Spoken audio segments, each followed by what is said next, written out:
Well, the question that I always had when I heard about those models and read about them and the competencies associated with them was about what exactly are we aware of? And what exactly are we managing? This thing called emotions. And the reason that it matters is because there's a lot of beautiful wisdom and brilliance in our hearts and in our core that I don't want to just be aware of and manage. I want us to be able to use, because our emotions are with us to protect and inform us. They're not there just for fun, and they link our mind and our heart and our soul and our spirit. And so I want to bring forward the concept of paying attention to all three of your brains, the one in your head, as well as the one in your heart and the one in your core. So imagine all three of our brains have some electromagnetic force that emanate, right, from us just because. So now think about that electromagnetic force from your head brain. And now double it. And now times it by 10, by 100, by 1,000. Now by 5,000. The human heart has 5,000 times the electromagnetic force of the human brain and 60 times the amplitude. So you have a person, Joe, charges off and does stuff. He demands accountability, he pushes the envelope, he's got a bias for action, he just goes off and does stuff. I wish he'd slow down and think about the ramifications once in a while, or maybe consider how people might feel about it. Right? Joe's default superpower is courage. And it's a wonderful thing because it does get things done.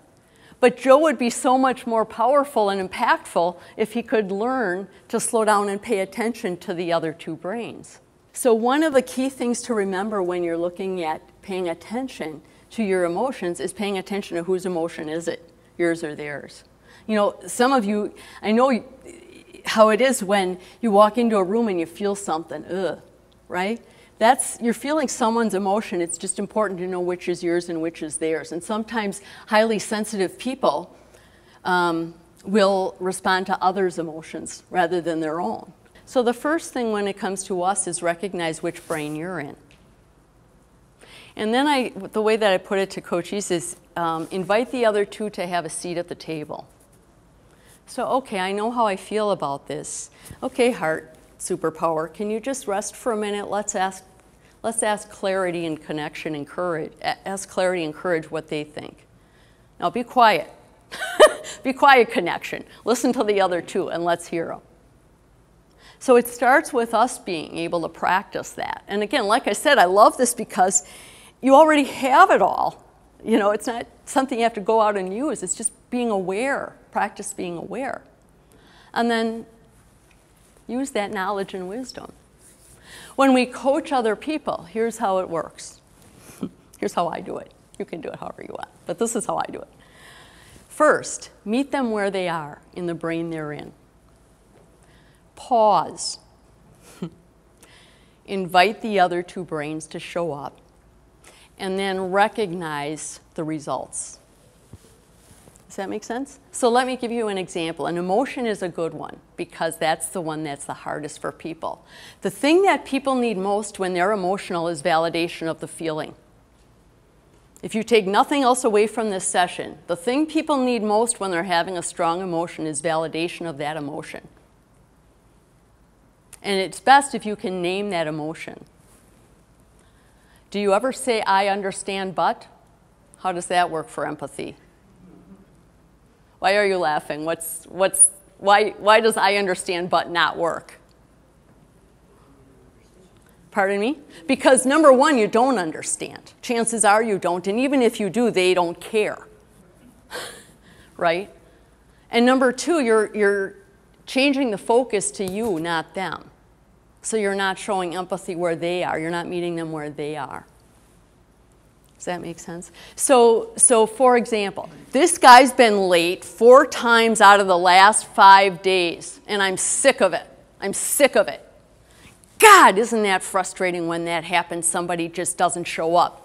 Meet them where they are. Would you like to talk about why that is and what we might be able to do about it, some different strategies, and then decide what action we want to take? Great.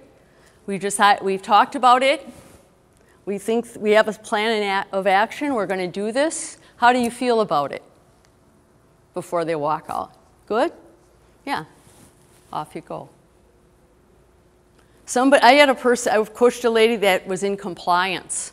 Oh man, all head and all core, man. Oh, I mean, everything was logic and getting things done.